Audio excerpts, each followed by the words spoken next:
ሰላም ጤና ይስጥልኝ ውድ የዚህ ቻናል ቤተሰቦች እንደምን ቆያችሁ? በዛሬው ትረካ ደግሞ ዘመናዊ የተሰኘውን ሙሉ መጽሐፍ በክፍል አድርጌ ይዤላችሁ ቀርቤያለሁ። ትረካውን ሲጀምሩ ላይክ ማድረግዎን አይርሱ። እንዲሁም ሰብስክራይብ ያላደረጋችሁ ሰብስክራይብ በማድረግ የቻናሌ ቤተሰቦች እንድትሆኑ በትህትና ጠይቃለሁ። ይህ ራዲዮ አዲስ ዩቲዩብ ቻናል ነው። ወደ ትረካው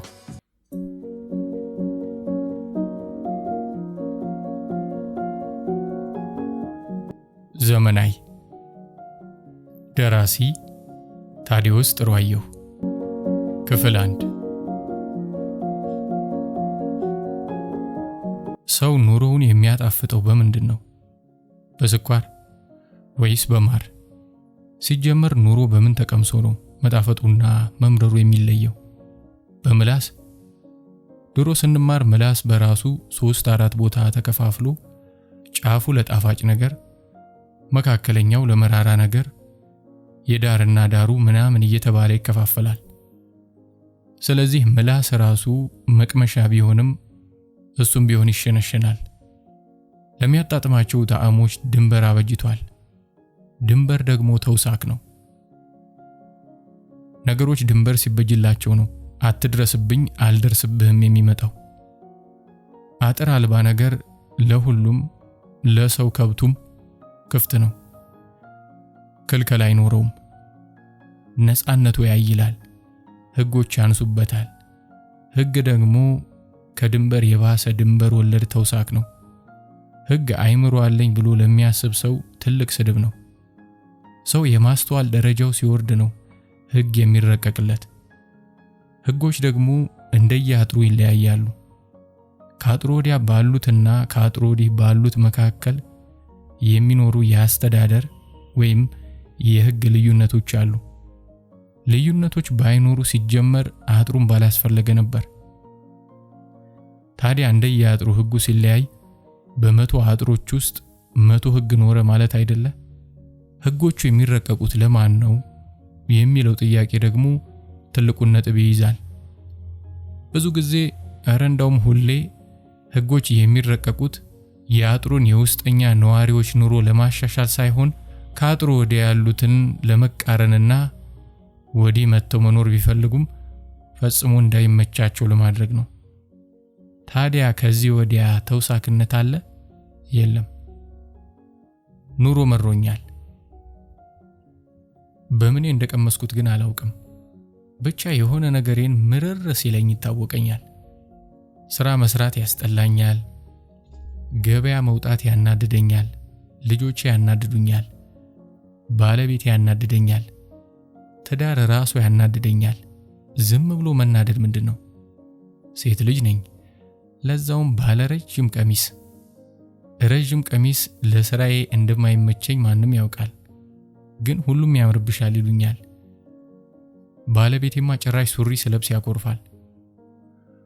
ረጅም ቀሚስ እኮ ነው የሚያምርብሽ ይለኛል። በኑሮዬ ላይ ያለባበስ ድንበር እየገነባ እኔ የምለው ማማር ግን ምንድነው? ሰው የሚያምርበት ምኑ ነው? ነፃነቱ ወይስ ጨዋነቱ? ሲጀመር ጨዋነትን ማን ረጅም ቀሚስ ውስጥ ጠቅልሎ እንደከተተው አይገባኝም። አብዛኛው ሰው ግን የሚያስበኝ እንደዛ አድርጎ ነው። ረዝሞ ተረከዜን እየደባበሰ አቧራ ፉት የሚለውን ቀሚሴን እያየ ሴት ማለት እንዲህ ናት ስትር ያለች ጨዋ ቀሚሷ ያስታውቃል እያለ ያልፋል። እሱ አያውቅም። ድንገት ዞር ብዬ ባየውና የደረቱ ስፋት ከባሌ የደረት ስፋት በልጦ ከታየኝ የክንዶቹ ፈርጣማነት ሸሚዙን ከወጠሩት ጭኔ ስር እንደ እከክ እንደሚነሳብኝ። የረጅም ቀሚስ ጥቅሙ ይሄ ነው። ብዙ ነገሮችን ሸፋፍኖ ከመገመት ማለቴ በመጥፎ ከመገመት ያድናል። ቢሆንም ግን ቀሚሴን አልወደውም። ባሌና አንዳንድ ዘመዶቼ የገነቡብኝ አጥር ነው። ለዛውም ረጅም ባለ እሾክ አጥር። እንኳን ሌላ ሰው ሊዘልቀው እኔ ራሱ የማልወጣው። መቆም ምንድነው? አለመቀመጥ ሁላ መቆም ነው። አለመውደቅ ሁላ መቆም ነው። እግርን ተጠቅሞ ቁመናን ማሳመር መቆም ይባላል? አሁን የኔም ባል ቆሟል ብዬ ማውራት እችላለሁ? ግራ ግብት ነው የሚለኝ አንዳንዴ። መቆም እግርን ማድከም ከሆነ ቁምጥና ጸጋ ነው። ክራንች እየተደገፉ ወይም ደግሞ ከመነዳሪ ለብሰው እየተጎተቱ መሄድ ይሻላል። ሁሉም እንቅስቃሴያችን ተምሳሌት ነው። መቆምም የሰው ልጅ የልዕልናው ማሳያ ነው። አንድ ሰው በሁለት እግሩ ቆመ ስንል እግሩን ማድከም ጀመረ እያልን አይደለም። መዳህ ከሚባል አንፏቃቂ ሂደት ተላቆ ወደ ቀዥቃዣው ዓለም ቀልጣፋ ማንነት ይዞ ተቀላቀለ እያልን ነው። የመቆም ትርጉሙ ከመቆም ከራሱ ይከብዳል። የሱ ትርጉም የሚቀለው ባለቤቴ ጋር ሲደርስ ብቻ ነው። ባሌ ብዬ ወሬ ስጀምር ምንዋንም ስለማላውቀው ከተራሮቹ በቀር ስለ ባሌ ገጠር የማወራ ይመስለኛል። እሱንም ቢሆን ተራራ ከሚያከለው ቁመናው በቀር የማውቅለት ነገር የለም። ሳታውቂው እንዴት አገባሽው ትሉኝ ይሆናል። አሁን በዚህ ሰዓት እንዲላሉ የአስተውሎት ጥያቄዎች መልስ የምሰጥበት ትግስት የለኝም። ለራሴ ተናድጃለሁ።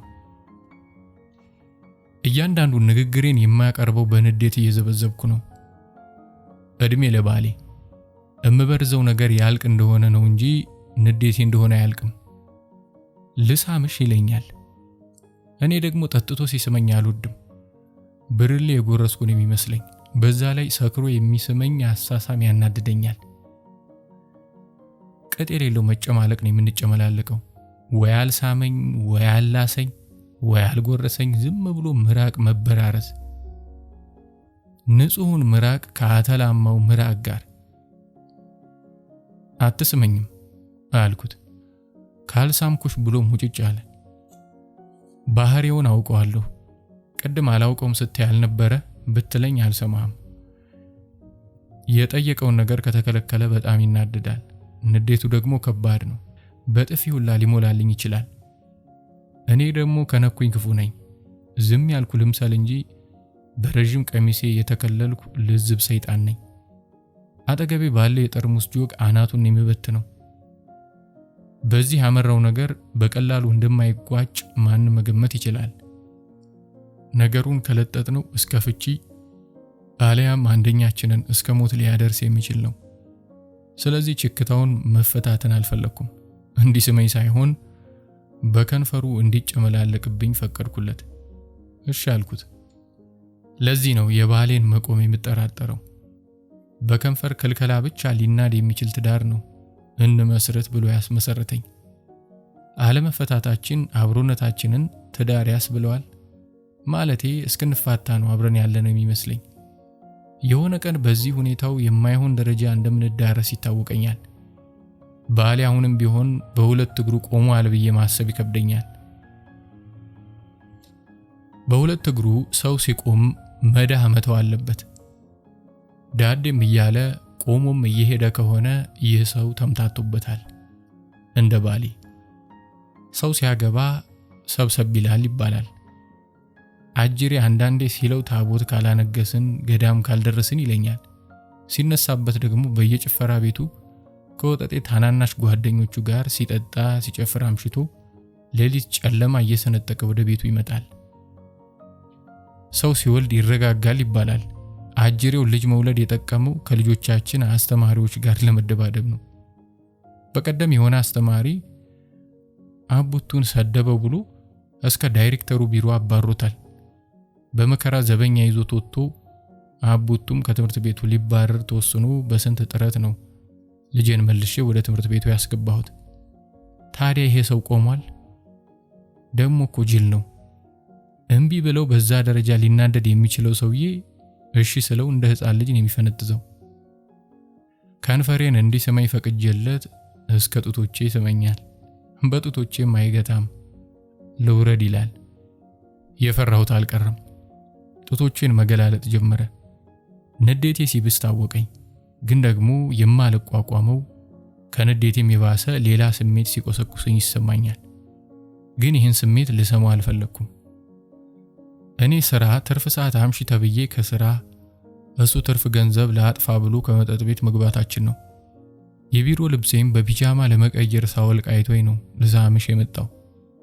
እሺ ብዬ ስሳምለት ደግሞ ወደ ታች ካልወረድኩ ይላል። ለራሴ በስራ ተወጥሬ እግሬን ገጥሜ ኮምፒውተር ስገጠቅጥ ነው የዋልኩት። የቀኑ ሙቀት ደግሞ በላብ ነክሮኝ ነው የዋልኩት። ታዲያ ይሄን ነው ሊሲም የሚወርደው እኮ። ደግሞ እዛ ጋር መሳም ለሱ የሚሰጠው ጥቅም ነው የማይገባኝ። እኔ ሳምልኝ እያልኩ ብንሰፈሰፍ እኮ ያምርብኛል። ምክንያቱም ጥቅሜን አውቀዋለሁ። የሱ ግን ይገርመኛል። ለነገሩ አንዳንድ ሰው ከራሱ ስሜት በላይ የሰውን ስሜት መቆጣጠር ይመቸዋል። ለጊዜው ግን ብርቴ ጋር አስቆምኩት። ኬች ላበላብ ሆኜ ነው ያልኩት። ቢያንስ መጀመሪያ ገላይ ለቅለቅ ልበል አልኩት። አብረን እንግባ አለኝ። የዛሬው ስለጉድ ነው። ምን ነካ? ያለነው እኮ ኮንዶሚኒየም ውስጥ ከልጆቻችን ጋር ነው። ሻወር ቤት ውስጥ የሚኖረውን ድምጽ ለመስማት ሳሎን መቀመጥ በቂ ነው። አይሆንም፣ በልጆች ልታስገምተኝ ነው አልኩት። ምን ነው ዘበናይ?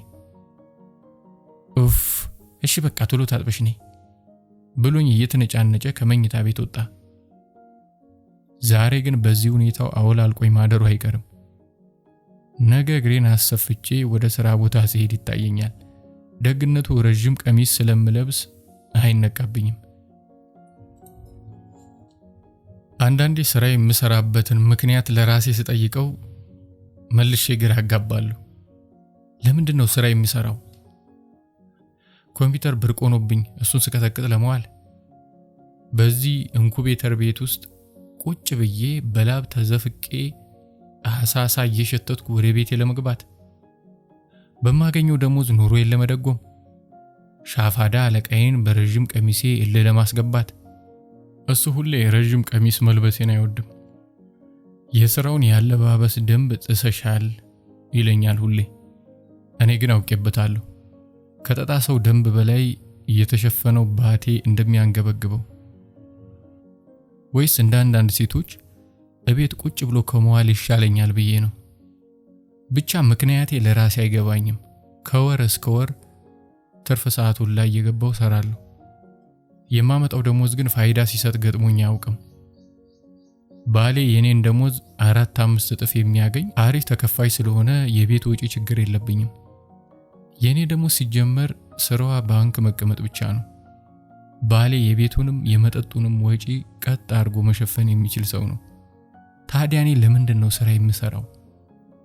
የትም መድረሻ የላትም ከማንም አትገናኝም ብሎ እንዳይነቀኝ? ወይስ እድሜ ከሄደ በኋላ በማታ ተከታትዬ የጨረስኩት ትምህርቴ እንዳይባክንብኝ? አይገባኝም።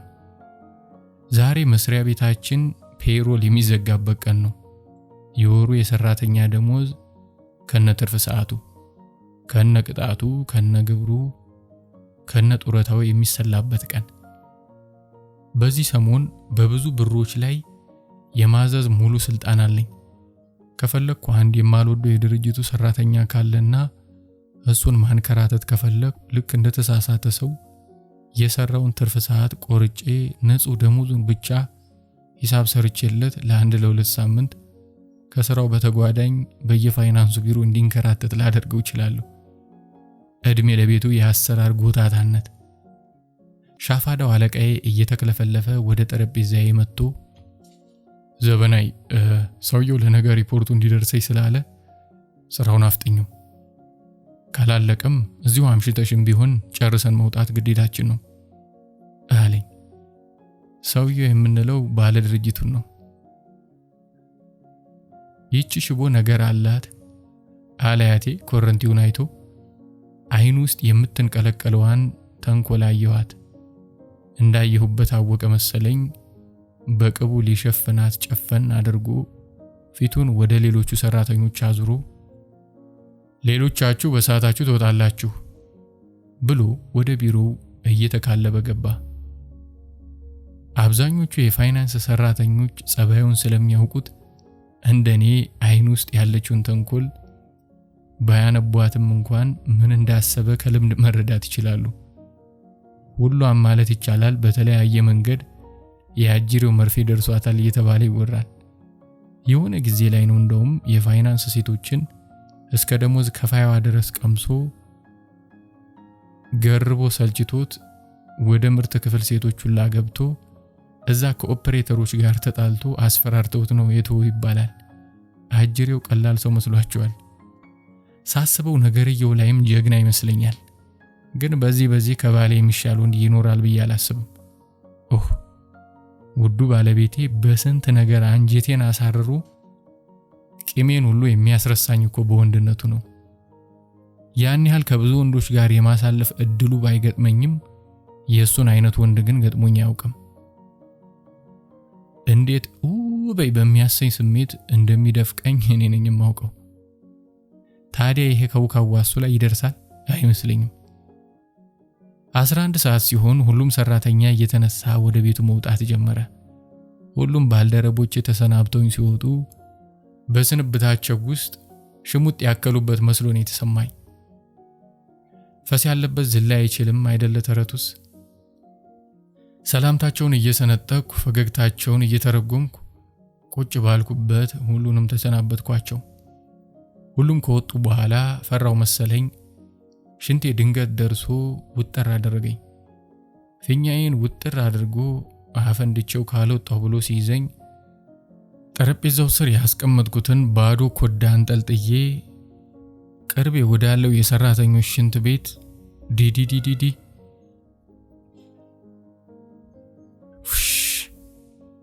የሚለው የሽንቴ ድምፅ በፎቁ ውስጥ ምንም የሰውም የማሽንም እንቅስቃሴ ባለመኖሩ ጎልቶ ይሰማል። ይሄኔ የአሻፋዳ ቢሮ ተቀምጦ በሽንቴ ፉጨት እስክስታ እየወረደ ነው። ያመጣሁትን ባዶ ኮዳ እንደተቀመጥኩ የእጅ መታጠቢያው ቧንቧ ላይ ደግኜ ውሃ ቀዳሁበትና ላቤን ለመታጠብ ቀሚሴን ወደ ላይ መሰብሰብ ጀመርኩ።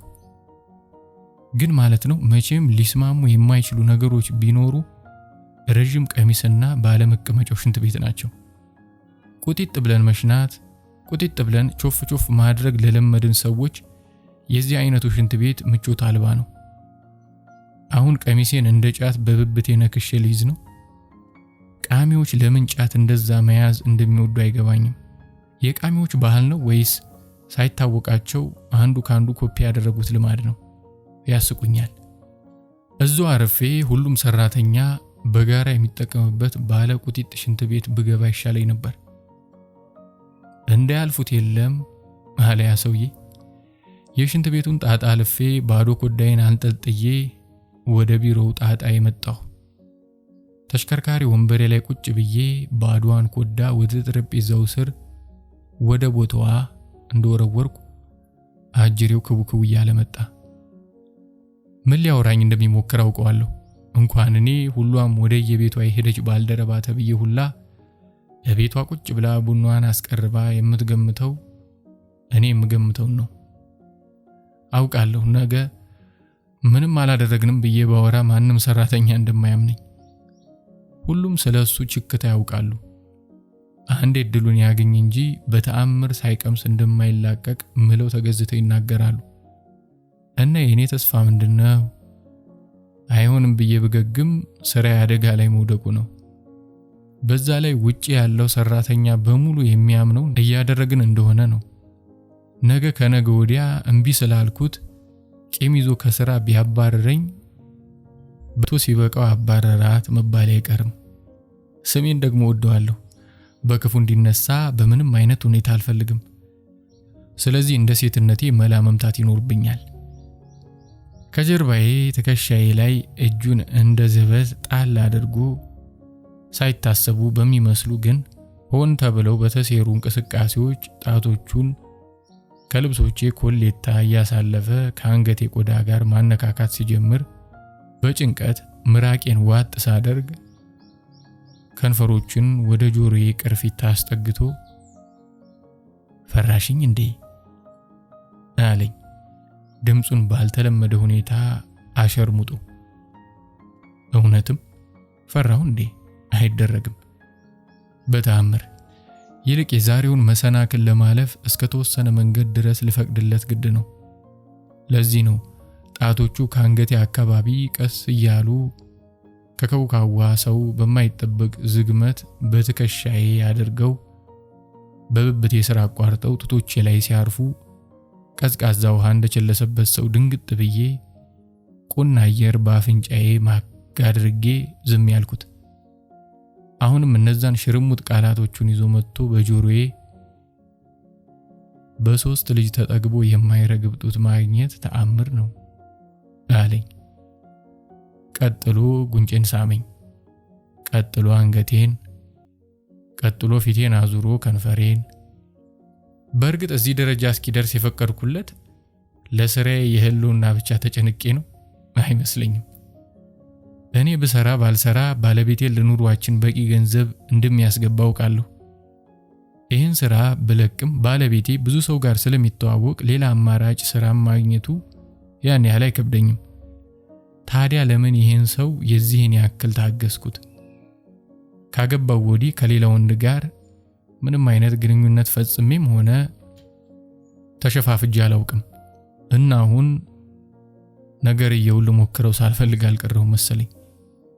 ሲሰመኝ ተሳምኩለት፣ መልሼ ልስመው ግን አልቻልኩም። ከዚህ በላይ መቀጠሉም ህሊናዬን መፈታተን ሆኖ ተሰማኝ። ጣቶቹን ከጡቴ አውርዶ ወደ ጭኖቼ መሃል ሲሄድ በእጄ ቀባ አድርጌው ሰሞኑን ፔሪድ ላይ ነኝ አልኩት። ወንዶች ይችን ቃል እንዴት እንደሚጠሏት አውቃለሁ። እያየሁት ፊቱ ጠወለገ። ዝም ብዬ እምቢ ብለው ዱላ ቀረች ጸብ እንደሚጣላኝ አውቃለሁ። ፔሪድ ላይ ነኝ ብለው ግን እንኳን ሊጣላኝ ከፍቼ ብሰጠውም እንደማይነካኝ አውቃለሁ። ንዴቱን ቻል አድርጎ ወደ ቢሮው እየተመናቀረ ሲሄድ ፈገግ ብዬ አየሁት። አንደኛው መሰናክል ታለፈ። ሁለተኛው ጉዳይ የባልንጀሮቼ ጉዳይ ነው። ማሰባቸው ብቻውን እኔ ላይ ምንም አያመጣም፣ ግን እኛ ሴቶች የወሬ ሱሳችን አደገኛ ነው። ይሄን ወሬ ብለው ለባሌ የሚያቃጥሩ አይጠፉም። ነገርየውን ሳላደርግም ትዳሬም ተበጥብጦ ችለዋለሁ? በፍጹም። ስለዚህ ነገ ጠዋት ወደ ቢሮ እንደገባው ወሬኛዋን ኤደንን እንደ ትልቅ ሚስጥር ለብቻዋ ጠርቼ ሞዲስ ይዘሻል በእናትሽ፣ ሰሞኑን ፔሪድ ላይ ነኝ። ትላንትና ያለኝን ጨርሼ አድሬ ጠዋት ደግሞ ከሱቅ እገዛለሁ ብዬ ረስቼው መጣሁ። አሁን ያለኝ ያደረኩት ብቻ ነው እላታለሁ ብዬ አቀድኩኝ። ያው በሚፈልገው ደረጃ ወሬውን አቀናብራ ፔሪድ ላይ መሆኔንና በዚህ ሁኔታ ወሲብ መፈጸም እንደማንችል እየተነተነች ለጠቅላላ ሰራተኛው ታሳምንልኛለች ማለት ነው። የነገ ሰው ይበለን። ኦና የሆነ ሰማይ ስመለከት ተወርዋሪ ኮከብ እንዳየ ሰው ነው የምደነቀው። ይህንን ከሚያክል ሰማይ እንዴት አንድ ኮከብ ይጠፋል? ኮከቦቹ ቀን በቂ የፀሐይ ብርሃን ሳይሰበስቡ ቀርተው ነው አሁን መብራት የተሳናቸው ወይስ ፈርተው ተደብቀው ነው? መፍራት ይችላሉ ግን ማለቴ ብርሃን መሰብሰብ ከቻሉ እንዴት መፍራት ያቅታቸዋል? መሰብሰቢያ የሚሰጥ አምላክ ፍርሃት ይነሳቸዋል ብዬ አላስብም። የመሰብሰብ ምክንያት በራሱ ከእጦት ፍርሃት የሚመጣ ነገር ነው።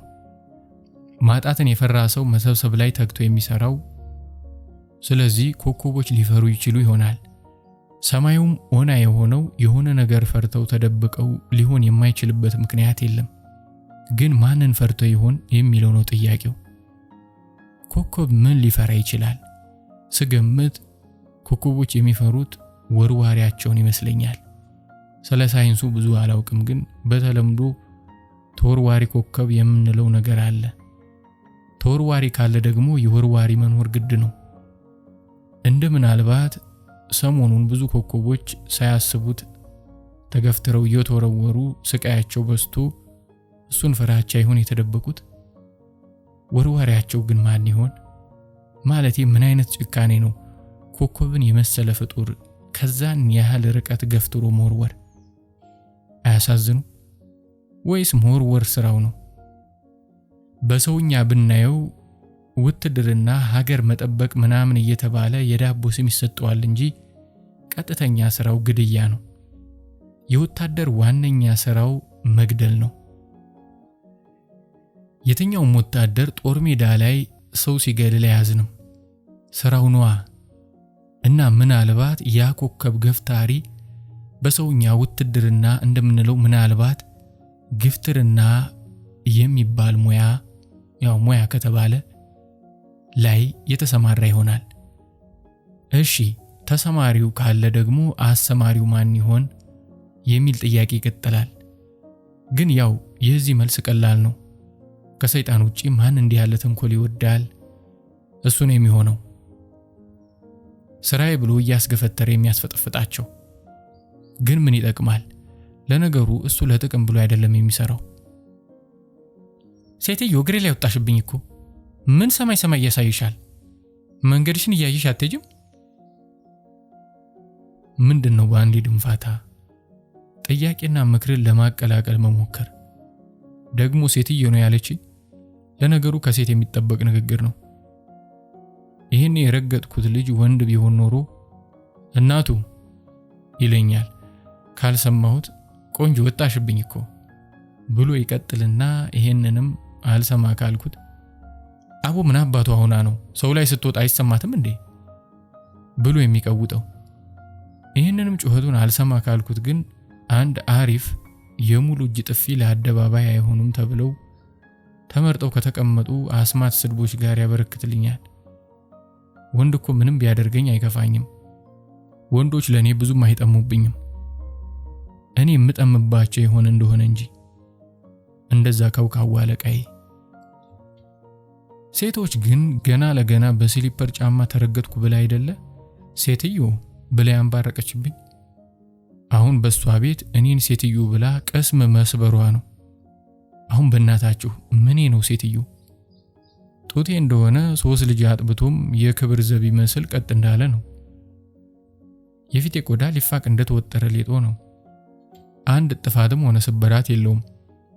ስኮሳተር ራሱ በመከራ ነው ቅንድቤ የሚቋጠረው። ወገቤ ብትሉ ዳሌ። ለነገሩ ዳሌ እንኳን ብዙም አይደለም። አንዳንድ ሴቶች የሚደንስ ዳሌ ይዘው ከፊቴ ሲከሰቱ ትንሽም ቢሆን ቅናት ሾጥ ታረገኛለች። የኔዋ ዳሌ ለመንቀሳቀስ ትልቅ ጥረትና ተነሳሽነት ትጠይቃለች። አንቺ ስላት በራሱ መገመት ይቻላል።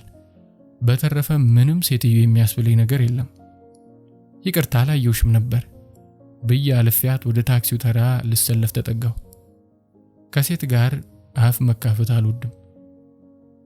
ግን ማለት ነው የኛ ከብት መሆን በባሰ ቁጥር የእረኞቻችንን ቁጥር እንዲሁ እየጨመረ እኮ ነው።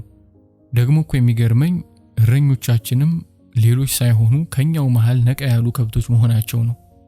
አሁን እኛ ከብት ባንሆን ተሰልፈን ታክሲ ለመጠበቅ ተራ አስከባሪ መኖር ነበረበት? አልነበረበትም። እንኳን ተራ አስከባሪ ወያላ አስተዳዳሪ ወላ ሀገር መሪ ያስፈልገንም ነበር። ዝም ብለን መኖር ነው የነበረብን፣ ያለ ህግ ያለ ገዳቢ። እኛ ያለ ህግ የማንረጋጋ መረኖች በሆነን ቁጥር ህግ አውጪ ለሚባለው ለኛው ቢጤ ጮል የከብቶች ስራ እንፈጥራለን። እሺ ህግ ስለወጣልን አርፈን በህግ ብንኖርስ?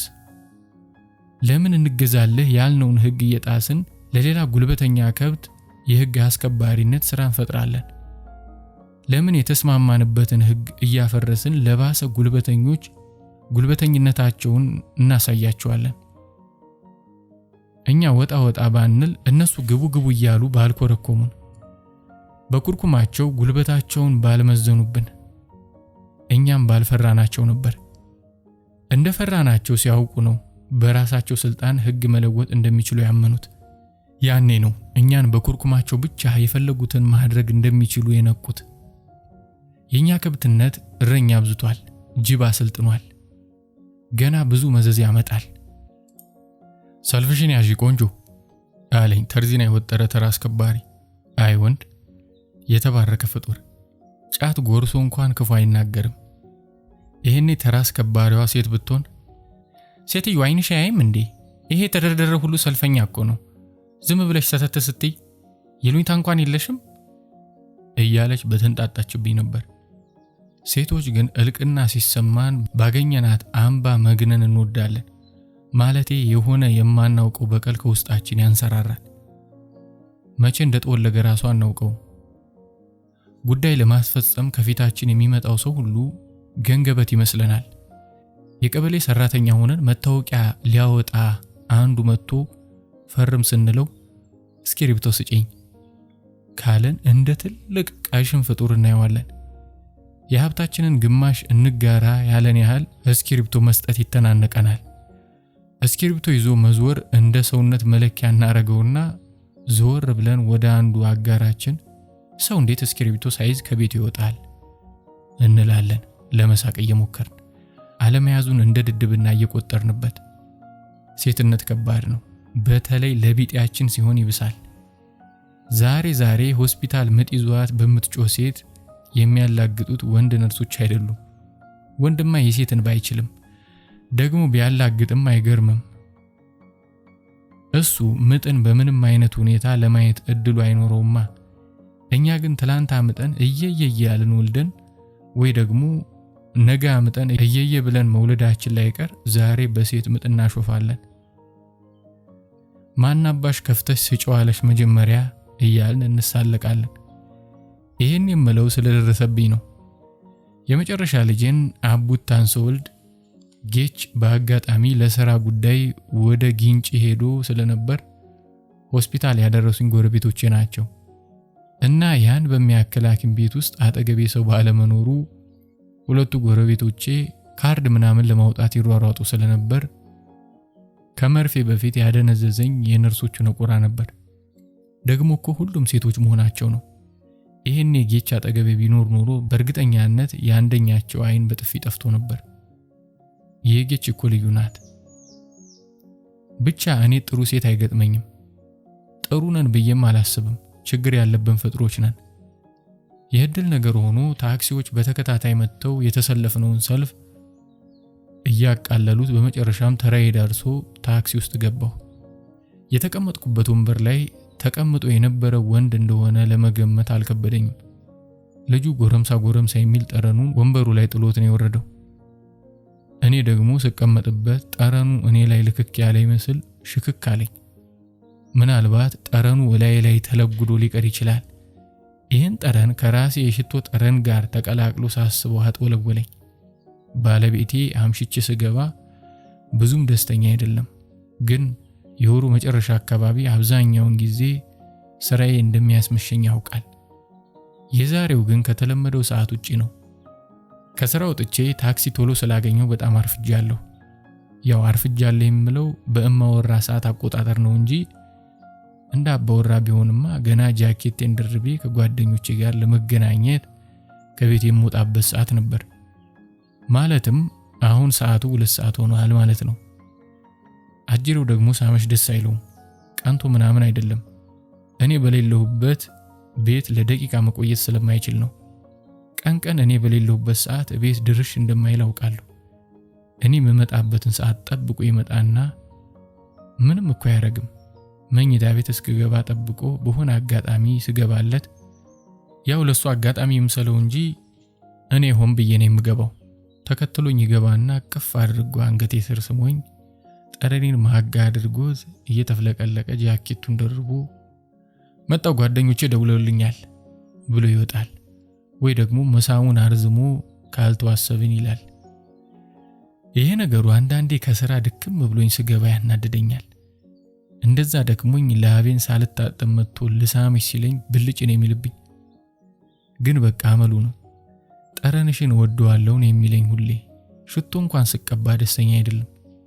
ዛሬ በስንት ጊዜ ሽቶ ተቀብቼ ነው የወጣሁት።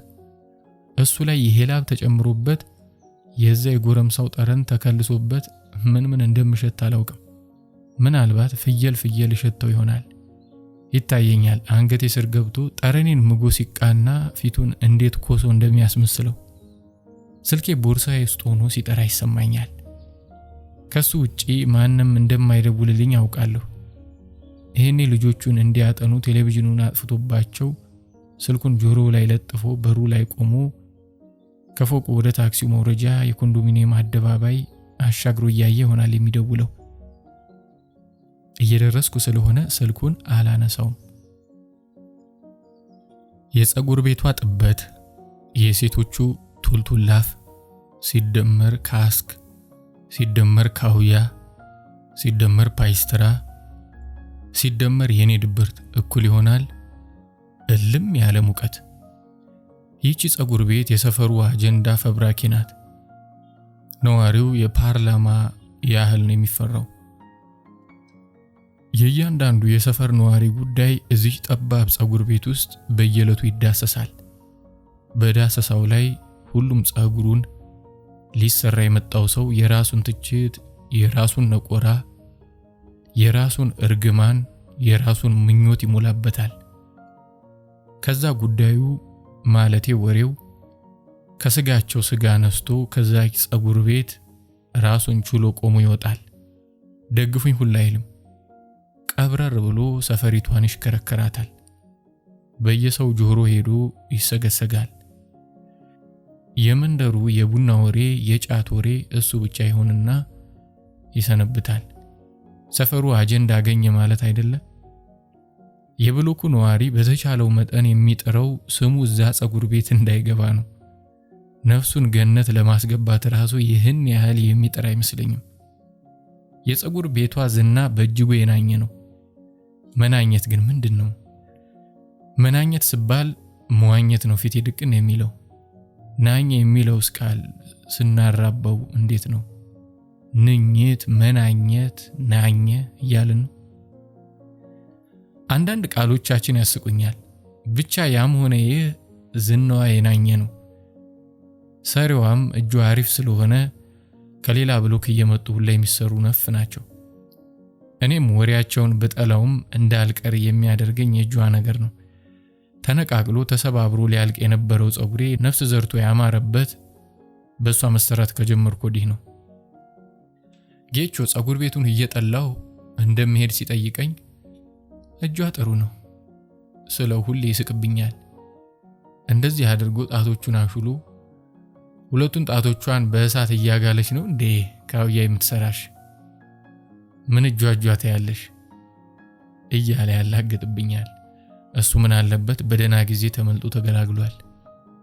የእጅ ጥቅም አይገባውም የምላጭ እንጂ። ደግሞ እኔ አንዳንዴ ስላጨው በደስታ እጄን እንደሚስመኝ ረሳው። ምላጩ ለላጨው የኔን እጅ ምን አሳሳመው? በጥፍሬ ቧጥጫ አላጨሁት። እሱ ግን እጄን ይስማል። አለጫጭ ቢመቸው አይደል ከንቱ። አንዳንድ ሰው ለያዘው ሙያ ተፈጥሮ ይገኛል። ብዙዎቻችን ተሰጥኦ የሚያስፈልገው ለኪነ ጥበብ ብቻ ይመስለናል። ለአትክልተኝነትም ተሰጥኦ እንደሚያስፈልገው አናውቅም። ተፈጥሮ ለእያንዳንዱ ነገሯ የመደበችው ወይም የምትመርጠው ሰው አላት። እከሌ እኮ የተከለው ሁሉ ይጸድቅለታል፣ እሱ የተከለው አትክልት ቦታ አይበቃውም የሚባልለት ሰው አለ። እንዲህ አይነቱን ሰው መሬት የእጁን ፍሬ ሰፍ ብላ የምትቀበለው። አንዳንዱ ደግሞ ጭራሽ የነካ ሁሉ የሚደርቅ አለ እንኳን የተከለው። ታዲያ የዚህ አይነቱ አትክልተኛ ቢያደርጉት መዘዙ ከአትክልቱ አጥር አልፎ ለሀገር ሊተርፍ ይችላል። ሁሉም ሰው ተፈጥሯዊ ቦታውን መፈለግ ያለበት ይመስለኛል። ቦታችንን አለማወቃችን ነው እንዲህ የሚያምሰን። ማረግ መመላለስ አለብን ያለ ወዶ አይደለም ያ ሰውዬ። አለቦታው የተደነቀረ ስንት ዶክተር አለ። ሰው እንዳቡጀዴ ካልተተረተረ መፈወስ የሚችል የማይመስለው። በተቃራኒው ደግሞ ስንቱ ሐኪም ነው እጁ መድኃኒት ነው እየተባለ ስንቱ ሀገር እያቋረጠ ያለ ራጅ ያለ አልትራሳውንድ በዳበሳ ብቻ ህመሙ ታውቆለት ከህንድ የመጣ ከፈረንሳይ የመጣ እየተባለ የዋጋ እርከን ባልወጣለት በጓሮ አትክልት የስንቱን በሽታ ነቅሎ ማውጣት እየቻለ በማይሆነው የአካውንቲንግ ትምህርት ውስጥ ራሱን ያጠፋ። ስንቱ ነው ተፈጥሯዊ አድራሻው ጠፍቶበት ድምፃዊ ካልሆንኩ እያለ ጆሮአችንን ያነተበ። ብዙ እኮ ናቸው እንዘርዝር ብንል። እንደዚህ ልጅ ቦታውን ያወቀ ሰው ብቻ ነው መረጋጋት የሚችለው። አሁን እሷ ሁሌም ስትሰራ በጣም ረጋ ብላ ነው። ቦታው ላይ ያለ ሰው ሁሌም እንዲህ ነው። የትኛውም ጸጉር ቤት እንደሷ ሰዓት ገድሎ አንድን ሰው ለረጅም ሰዓት የሚያሽሞነሙነ የለም። በትዕግስት እጦት ደንበኞቿ እንደምንማረር በደንብ ታውቃለች። ግን ደንበኞቼ ይሸሹብኝ ይሆን ብላ ቅንጣት እንኳን አትሰጋም። ከየትም መተን እሷ ጋር እንደምንሰራ ታውቃለች። ደግሞ ብንቀርም ዴንታ የሚሰጣት አይመስለኝም። የምትሰራው ሰው ለራሷ ውብ እስካል መሰላት ድረስ አትለቀውም። እኛ ወንበር ላይ ቁጭ ስንልና ወረፋ ስንጠብቅ ሁሌ እንደ አዲስ በሁኔታዋ ብንናደድም የተሰሪው ቦታ ላይ ሆነን ስንገኝ ደግሞ እንዲሁ እንደ አዲስ ነገሩ ይገለጥልናል። በተራችን እኛ ላይ ሰዓቷን እንድትገድል እንጸልያለን። በስንት ጥበቃ ወረፋዬ ደርሶ ወደ ፀጉር መታጠቢያው እንደሚታረድ ሰው አንገቴን ሰብቄ ወደ ኋላ ተዘቀዘቅኩላትና ታጥበይ ጀመር። እኔን በእጇ እያጠበች አፏ ከሴቶቹ ጋር እየተጫወተ ነው። እኔ እሷ ጭንቅላቴን ማሸት ስትጀምር የምሰማውም የማየውም ነገር አይኖርም። አይኔን እጨፍናለሁ ሁሌ። ይሄ ነገር እየገረማት አንዳንዴ ትጠይቀኛለች።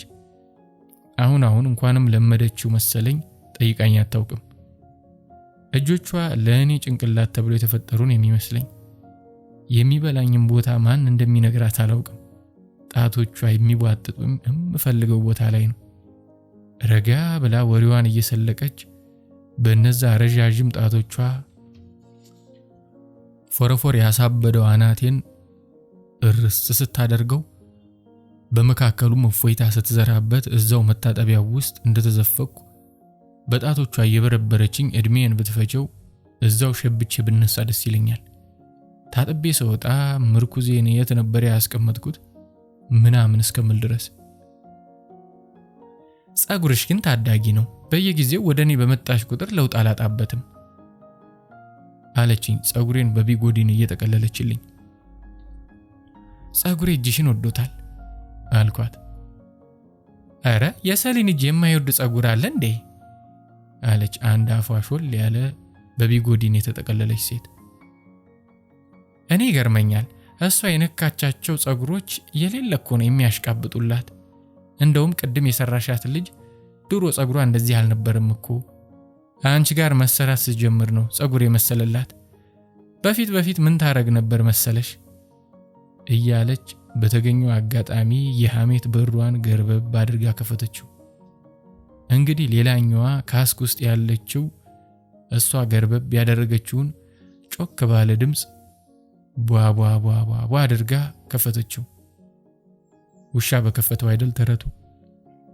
እኔም እኮ አውቃት ነበር በማለት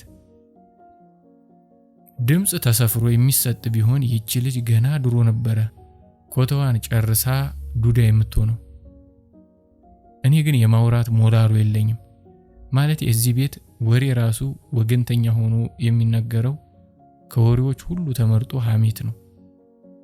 እና የማውራት ሞራሉ የለኝም ስል የሐሜት ወኔው የለኝም ለማለት ነው።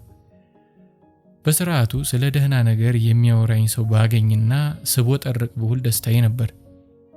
ከሰው ራስ ወርጄ ብዙ ላወራቸው የሚፈልጋቸው ነገሮች ነበሩ። እንደዚህ ቁጭ ስል ብዙ ነገሮች ወደ ጭንቅላቴ ይመጣሉ። እንዳመጣጣቸው ዘርግፌ ባወጣቸው ምኞቴ ነው። አምቄ ሲይዛቸው ብዙ ጊዜ ሰላም አይሰጡኝም። ጭንቅላቴ ጠባብ ነው መሰለኝ፣ ብዙ ሐሳብ አልችልም። ልፈነዳን የሚደርሰው ሰው ደራሲ የሚሆነው ወዶ አይደለም ለካ። እንደኔ ጭንቅላቱ ሲጠብበትና የሚተነፈስለት ሰው አጠገቡ ሲያጣ ይሆናል አጎንብሶ መቸክቸክ የሚጀምረው። እኔ ግን አጎንብሼ እንኳን እንዳልቸከችክ ያለሁት ካስክ ውስጥ ነው። አንገቴን ቀስሬ መቀመጥ ግዴታዬ ነው። ለፀጉሬ ውበት ስል አናቴን ላበላሽ እንጂ። በዛ ላይ ሙቀቱ ትሽ። ነይስቲ ማነሽ አብረን እንከክ። ናንተ የከክልኝማ ጀርባዬን ይበላኛል። አደባባይ መሃል ጀርባ ማከክ ለተመልካቾቹ ምን ትርጉም ይሰጣል? የበላኝን ለማከክ መንገደኛውን ማፈር ነበረብኝ። ስንት ያልበላውን የሚያክ በሞላበት ሀገር የበላኝን ባክ ምን አለበት? ለነገሩ እስኪ ብለው ቢፈቅዱልኝስ በምን የላከው ነው? የበላኝ ጀርባዬ ከተከሻዬና ከተከሻዬ መሃል ወደ ሽንጤ መቃረቢያ ላይ ነው። ያን ቦታ በእጅ አልደርሰውም፣ ምናልባት በያዝኩት ጥላ ካልሞከርኩት በቀር።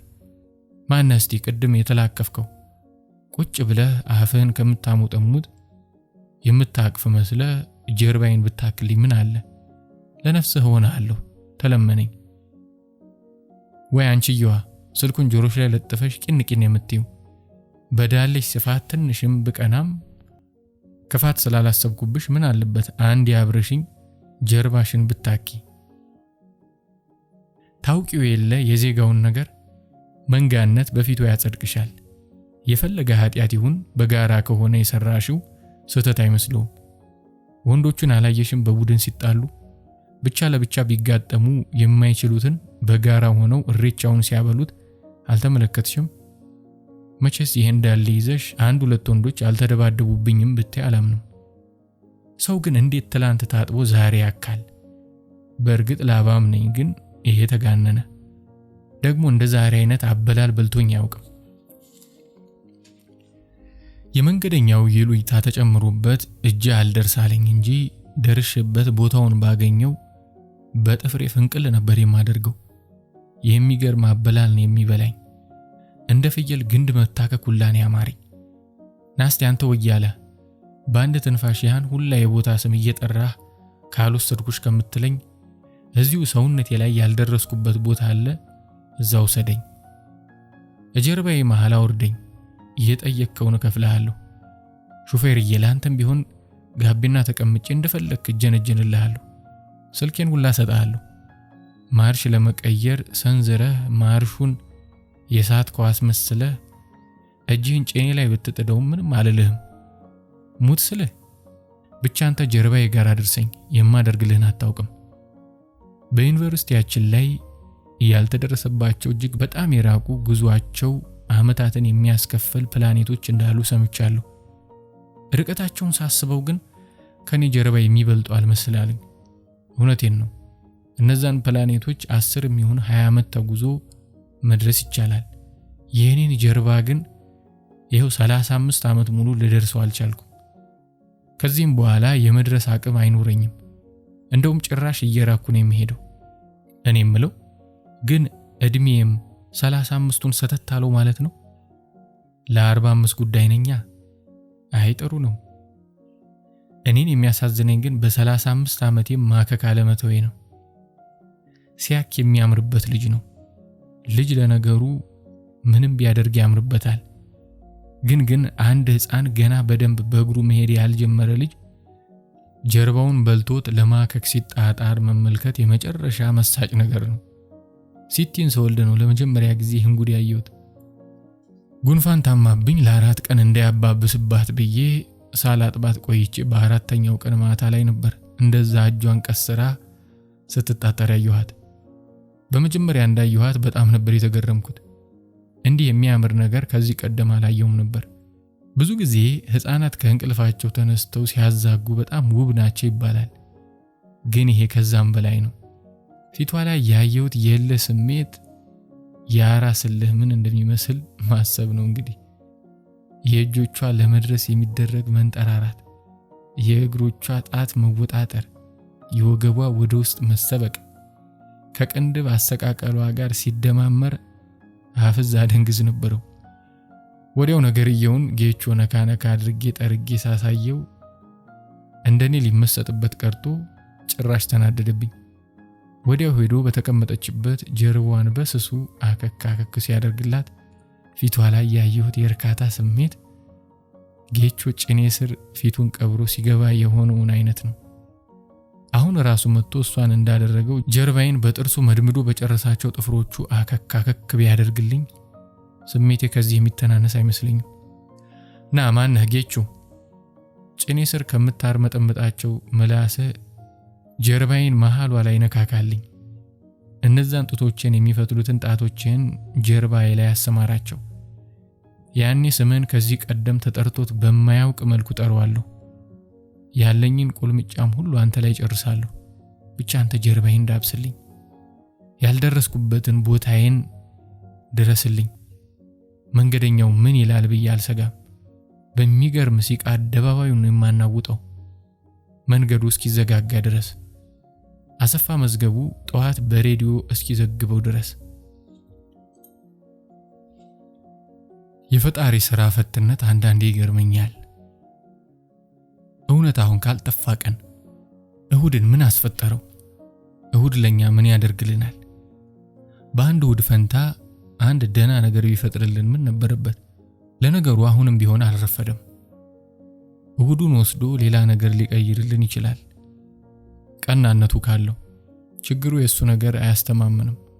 በእሁድ ቅያሪ ብሎ ከእሁድ የባሰ ሰጥቶ እሁድን እንድንናፍቅ ሊያደርገን ሁላ ይችላል።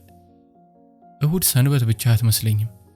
የጧቱ የቤተክርስቲያን ቅዳሴ ወረብ ችሎ የማያባረራቸው መዓት ዱካኮች ከምድር እንደ አሸን የሚፈሉበት ቀን ነው። ፍላታቸውን ማንም አያስቆመውም። የሁሉም ዕጣ ፈንታ በፍላታቸው መዘፈቅ ብቻ ነው። የቲቪ ጣቢያዎቻችንም ይህን የታገሉ መስሏቸው ሌላ ዱካክ መዝናኛ በተባለ ስም ይረጩብናል።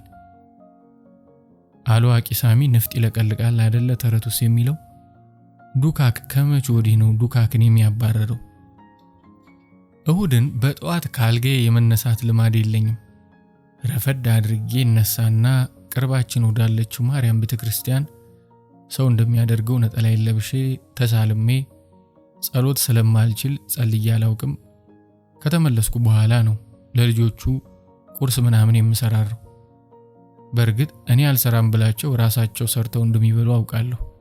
ግን ያው ገና በጠዋቱ ለምን ዱካኬን አመጣዋለሁ? ቢያንስ ረፈድ ይበል እንጂ። የዛሬው እሁድ እንደማንኛውም እሁድ ደባሪ ነው። ከረፈዱ በኋላ ልጆቼ ወደ የጓደኞቻቸው ሲበታተኑ እኔ የትም የሚሄድ ሞራሉ ስላልነበረኝ መኝታ ቤት ገብቼ ጋደም እንዳልኩ የቤቱ ዋናው በር ሲጢጥ ሲል ሰማሁት።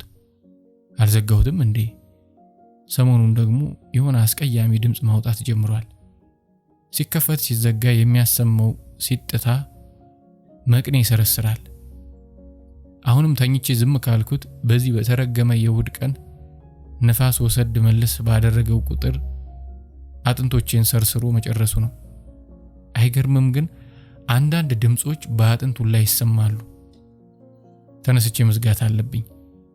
ግን አንድ የተመቻችተው ከተኙበት አልጋ እንደመነሳት ምን የሚያስጠላ ነገር አለ? ካልጋው መነሳት ሞት ሆነብኝ። የበሩ ጩኸት ምን ያህል እንደሚረብሸኝ ያውቃለሁ። ነፋሱም ለበሩ እንደከበደው በተኛሁበት መገመቱ አይከብድም። ግን ለምን ከሞቀ አልጋዬ ልነሳ? በምን ወኔ ከሙቀቱ ልፋታ? እግሬ ሊወርድ ቢዘረጋ ወገቤ ይለግማል። የራስጌ ሕዋስ ራሱ በመውረዴ ጉዳይ አይስማማም። የእግር ሐሳብ ሌላ፣ የወገብ ሐሳብ ሌላ። ታዲያ በሩን ማን ይዝጋው? ይህን ጥያቄ የጠየቅኩት የቱ ጋር ሆኜ እንደሆነ ለራሴ አልገባኝም። አየር ላይ ነኝ መሰለኝ፣ በመተኛትና በመውረድ መሃል። መልሶ በሩ ሲጥታ አሰማ። የራሱ ጉዳይ ብዬ ልተወው ከበደኝ። ጉዳዩ የሱ ብቻ አይደለማ፣ ጉዳዩ የኔም ነው። አሁን ነፋስ እያላጋው ዝም ካልኩት ይሄኔ የልጆቹ መኝታ ቤት መስኮትም አልተዘጋ። ትዝ ብሏቸው ዘግተውት አያውቁ። ከሱ ጋር የማይሆን ግብግብ ውስጥ መግባታቸው አይቀሬ ነው። ወይ መስኮቱ ወይ በሩ ካልተሰበሩ ግብግቡ አይሰክንም። የኔ ተጋድሞ ግብግቡን የመመልከት ትርፍም ኪሳራ ነው። መነሳት አለብኝ ብዬ ብድግ ልል ወገቤን ስማጸን የጌቾን ድምጽ ሰማሁት። ግባ፣ ቤት ውስጥ ሰው የለም መሰለኝ። አንተው ነበርክ በሩን የምታንሳጥጥብኝ? ተመልሼ ተኛሁ። እፎይ። ገብተው ሶፋ ላይ ሲቀመጡ በተኛሁበት ሆኜ ይሰማኛል። ቴሌቪዥኑን አብርተው ቢቢሲን እያዩ ስለ አሜሪካና ስለ ሩሲያ የጦፈ ወሬ ጀምረዋል። ስለ ኮሪያና ስለ ሶስተኛው የዓለም ጦርነት መቃረብ፣ ስለ ፑቲን፣ ስለ ትራምፕ፣ አንዴ ሶሪያ አንዴ ሊቢያ ያልተንከራተቱበት የለም። አሳዘኑኝ፣ እውነት አሳዘኑኝ። ወንድ ልጅ የሚስበኝ ለዚህ ነው። ወንድ እያደገ እየበሰለ በሄደ ቁጥር ራሱን ለዓለም የሚያጭ ፍጡር ነው። ወሬው፣ ስራው፣ ሐሳቡ በአብዛኛው የሰፊው ዓለም ቁም ነገሮች ላይ ያተኩራል። አሁን በእነሱ ቦታ የተቀመጥነው ሴቶች ብንሆን ስለምን እንደምናወራ ሳይታለም የተፈታ ነው። ቢሆንም ግን ለምን ሴት ሆንኩ ብዬ የማማረር ቂል አይደለሁም። ሴትነቴን የመጨረሻ ነው የምወደው። ወንድነትንም የምወደው ሴት ስለሆንኩ ነው የሚመስለኝ። ቢሆንም ግን ወንድ የሚባሉ ፍጥሮች ደስ ይሉኛል። አንዳንዴ እንደ ከብት ስለምነዳቸው ይሆናል። የፈለገ የብልሃት ደረጃ ቢደርሱ፣ የቱንም ያህል ለዓለም ቢጨነቁ፣ ለአንዲት ሴት ብለው የተጨነቁለትን ዓለም ከመገልበጥ እንደማይመልሱ አውቃለሁ። ቂሎች ናቸው። ትንሽ መሰሪነት ይጎድላቸዋል። ወሬያቸው ከንግግር ወደ ክርክር፣ ከክርክር ወደ ምክክር፣ ከምክክር ወደ ውሎ አዳር ጨዋታ ደረሰ። አንተ ባለቤት እንዴት ናት? ትደውላለች እንዴ? አለው ጌቹ። አዎ ትደውላለች፣ መደወሉ ዋጋ የለውም እንጂ። ሚስቱ ኩዌት ከሄደች ወደ 3 ዓመት ገደማ ሆኗታል። 2 ልጆች ጥላበት ሄዳ ያሳዝነኝ ነበር። ልጆቹን አብዛኛውን ጊዜ ከኛ ልጆች ጋር ነው ጥሏቸው የሚሄደው። መታገስ ነው እንግዲህ፣ ትንሽ ነው እኮ የቀራት። ባካ አታባብለኝ፣ 1 ዓመት ሙሉ እኮ ነው የሚቀራት። እኔ ለራሴ እስካሁንም የከመርኩት ኃጢአቴ አልገፋ ብሎኛል። ገና 1 ዓመት ሌላ ክምር ኃጢአት ይጠብቀኛል። አንተ ትንሽ ጊዜ ነው ትላለህ። አሃሃ አንተ ሰውዬ አሁንም ከዛች ልጅ ጋር እየወጣ ነው እንዴ? እና ለፈንዳ ወንድ እኮ ነኝ፣ ለዛውም በገዛ እጇ በሳምንት 4 ያስለመደችኝን ኧረ አልችልም። ቆይ ከሷ ጋር ያጣበቀ ምንድነው? ቢያንስ ሰው አትቀይርም? ልጅቷ እባክህ ትመቻለች። ስሜቷ ከኔ ጋር ተመጣጣኝ ነው። ተሳትፎዋም እንደዛው። የጋራ ሳቅ ፈነዳ። ሃ ደህና አድርጋ ሚስትህን አስረስተሃለች። አይ እንደዛ ደረጃ አትደርስም። ገኒ ግን እንዴት ነበረች ከመሄዷ በፊት? አሪፍ ታጫውት ነበር። እሷ ወደ ሙሉ እስክትገባ መከራ ነው እንጂ ከገባች አይጣል ነው። በዛ ላይ እቃዋ ልዩ ነው። እንዲህ አይነት እቃ የትም ሱቅ የለም ነው አይደለ አራዳዎቹ የሚሉት። የሷ ልዩ ነው። በዛ ላይ በጣም ነው የምወዳት፣ ማለት የማፈቅራት። የኛ ወንዶች ነገር ግን ይገርመኛል። የምናፈቅረው ሰው እያለም ሌላ የምንወደው ሰው፣ አልጋ የምንዳራው ሰው ለማበጀት ችሎታው አለን። ይሄ እርግማን እንበለው በረከት ሁሌ ግራ ይገባኛል። ያንተ ዘሙስ እንዴት ናት ጨዋታው ላይ? ቅድም በሩሲያን ሲያጥጥብኝ እስከ መቅኔ ሲዘገነነኝ ተነስቼ በር ለመዝጋት የሰነፍኩት ሴትዮ አሁን ምን አይነት ታምር ካልጌ እንዳስነሳኝ፣ ምን አይነት ሾካካነት ወስዶ በሩ ስር እንደለጠፈኝ አላውቅም። መልሱን ለመስማት ውስጥ እግሬ ሳይቀር ጆሮ ሆነ። ጌች እኔን እንዴት ነው የሚያስበኝ? ብዙም ተጨንቄበት የማላውቅ ነገር ቢሆንም ከሁኔታቸው ስረዳ እነሱ ጋር ይሄ ትልቅ ነጥብ እንደሆነ ካወራራቸው ለመረዳት አይከብድም። ለነገሩ እኛስ ከጓደኞቻችን ጋር ሆነን ስለ ባሎቻችን ብቃት እናወራ የለ? በሰፈሩት ቁና መሰፈር ይሉሃል። ይሄ ነው። በጨዋታው ላይ መጀገን የነሱ ብቻ ግዴታ ይመስለኝ ነበር። ለካኛም በእነሱ መስፈርት ደረጃ አለን። እግር ከፍቶ ከመንጋለል በዘለለ ብዙ ማሟላት የሚገባን ዲሲፕሊኖች አሉ። ዛሬ ለኔ ሰኔ 30 ነው። የእስከ ዛሬውን ያልጋ ላይ ውጤት የማይበት። ዘሙ እንኳን ትንሽ ለየት ትላለች።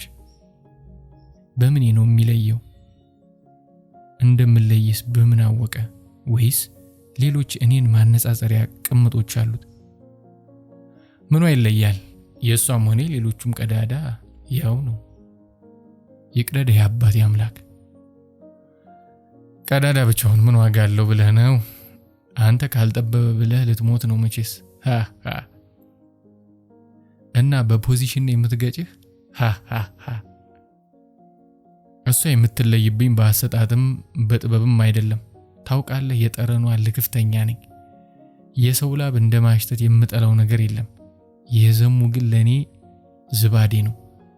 ከሷ ጋር ማድረግ የፈለኩ ቀን ሆን ብዬ ጂን ጠጥቼ ነው የምገባው። ቶሎ ስለማልጨርስ ላቧ እስኪንቆረቆር አበጥራታለሁ። አንዳንዴ ስትናደድብኝ ፊቷ ላይ ያለው፣ አንዳንዴ አበዛዋለሁ። ሁሌ ተንደርድሪ ፊቴን ጭኗ መሃል ስውሽቅ እንደመሸማቀቅ ትላለች። ላቧ መጥፎ ጠረን ፈጥሮ የሚደብረኝ ይመስላታል።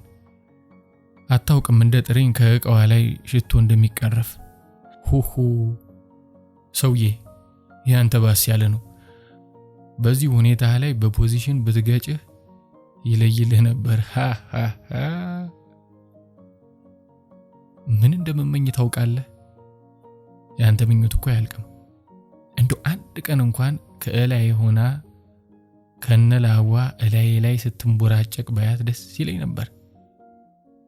ከላይ ከምር ግን ከላይ የሚኮነው እንዴት ነው? አንዳንዴ ሰዎችም ሲያወሩ ሰማለሁ። ከላይ ሆኜ ምናምን ሲሉ ውሸትም የሚመስለኝ ጊዜ አለ። ማለቴ እንዴት ነው ከላይ የምሆነው? እኔ ላዩ ላይ ወጥቼ እሱ እንደኔ እግሩን ከፍቶ እኔ እንደሱ ልገፋ ምናምን? ሃሃ እውነት ግራን የሚገባኝ። እሱን ግን ያን ያህል የሚያስደስተው ከሆነ ራሱን ቢሆን አደራረጉን እያሳየኝ ብለምድለት ምን አለ? መቼስ ስለ ሁኔታው ከኔ የተሻለ ሳያውቅ አይቀርም። እንዴ እስከዛሬ ከላይ መሆን አትችልም እንዴ? ጭንቀታም ነች እባክህ። እንዲህ አድርጌ እንዲሆኜ ብትላት ስትጨነቅ ከሙሉ ወጥታ የኔን ሙድ ታጠፋዋለች። የወሬያቸው ቅልጥም ከዚህ በላይ ሊረዝም አልቻለም። የጓደኛው የተሸ ስልክ ጠራና ስለሆነ ስራ ጉዳይ ለትንሽ ደቂቃ መጨቃጨቅ ሲጀምር እኔ ወደ አልጋዬ ተመልሼ በጀርባዬ ተጋድሜ ኮርኒሱን እንደ ሰሌዳ ተጠቅሜ በሐሳብ ጠመኔ የሆነ ሂሳብ መስራት ጀመርኩ። በእርግጥ ጌች የኔን ጠረን ይወደው ይሆናል። ያንን አሳ የሚሸት ነገር እንዴት ሊወደው እንደቻለ ግን ታምር ነው። ከኔ ውጭ ግን ከሌላ ሴት ጋር ላለመውጣቱ ምንም ማስተማመኛ የለኝም። የወንድነት ደባሪው ክፍል ይሄ ይመስለኛል። የማይጠረቃ ስሜት ነው ያላቸው። ፍላጎታቸው ይበዛና ጠቅላላ ፍላጎታቸውን ከአንድ ሴት ስለሚያጡ ከተለያዩ ሴቶች ሊያሟሉት ይሞክራሉ።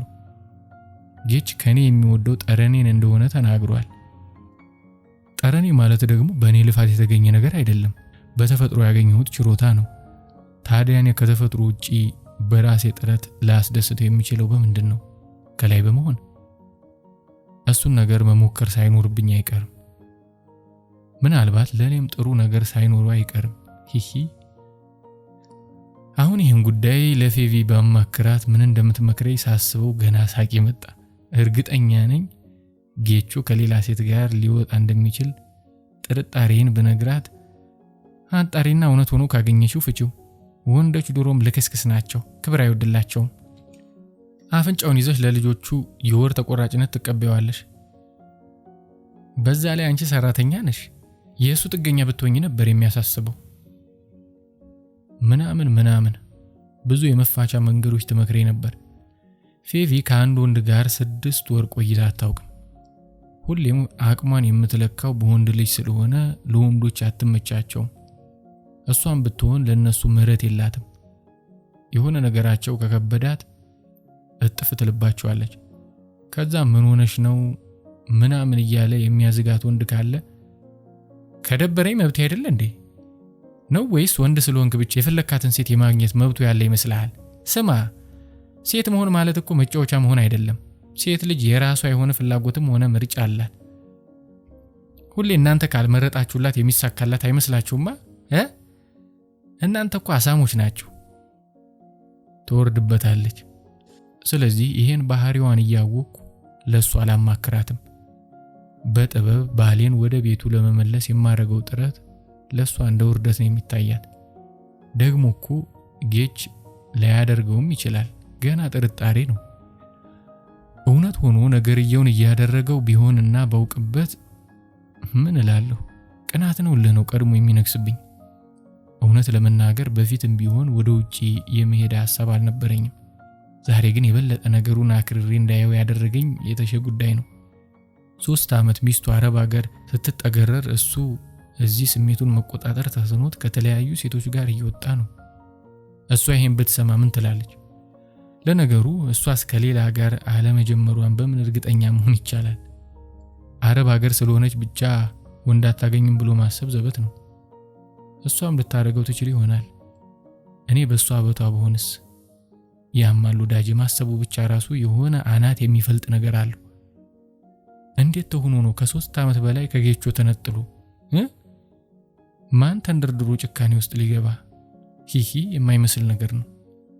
በዛ ላይ እኔ እዛ ሆኜ እሱ እዚህ ከሌላ ሴት ጋር ዓለሙን እየቀጨ እንደሆነ ሳስብ ስራውስ ይሰራልኛል?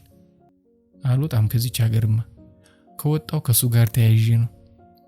ሰዶ ማሳደድ ቢያምርህ ዶሮህን በቆቅ ለውጥ አሉ። የሌሊቱን ዝምታ አንዳንድ ይፈራዋሉ። የዝምታው ክብደት የሰይጣን ሹክሹክታ ይመስለኛል። የሆነ አፉን አሞጥሙጦ የሚንሿከክ ነገር ነው የሚመስለኝ። አይኔን ብገልጥ የሾለ ከንፈሩን የማይ ስለሚመስለኝ አልገልጥም።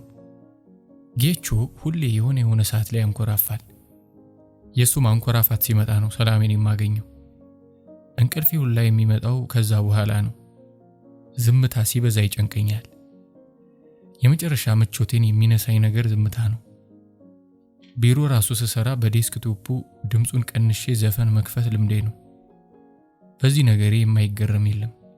የሆነ ቀን የድርጅቱ ባለቤት አለልማዳቸው ከቢሮአቸው ወጥተው ከኛም ቢሮ ወደ እኔ ወንበር መጥተው ስለ አንድ የሂሳብ ሪፖርት ጉዳይ ሊያናግሩኝ ጠጋ ሲሉ ጂጂ አቦ ሸማኔ ስትል ደረሱ። የዘፈኑን ድምፅ ቀንሼው የነበረ ቢሆንም አቦ ሸማኔ የሚለው ቦታ ላይ ግን ዘፈኑ ይጮሃል። አቦ ሸማኔ ራሱ እኮ እንደዛ አይጮህም። ደግነቱ አልተደናገጥኩም። እዚህ ቤት ውስጥ የሚያስበላው ጥፋት ማጥፋት ሳይሆን መደናገጥ ነው። የዚህ ቤት አለቆች ዝም ብለው ከደነገጡላቸው የከንፈርሽ ቻፕስቲክ ለምን ደመቀ ብለው የሚቆጡ ጉዶች ናቸው እኮ።